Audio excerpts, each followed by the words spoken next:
Wah, hari tu raya dengan cerita geng kerajaan baru je dapat bonus. Mesti happy kan? Tapi selalunya kebahagiaan tu tahan 2 minggu je. Masuk minggu ketiga, akaun bank dah kembali sepi. Betul ke betul? Lumrah kita sebagai manusia ni, kita pantang nampak duit. Lebih sikit je. Mulalah ada je benda yang kita nak beli.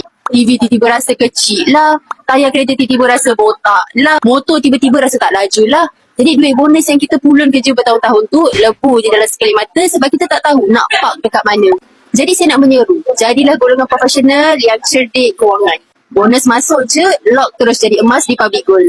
Emas-emas di Public Gold ni adalah emas yang berketurunan 999 dalam bentuk gold bar dan dinar. Dan ia bukan sekadar aset pelaburan yang nilainya makin naik je. Tapi ia juga adalah payung di kala kecemasan menjengah di kemudian hari.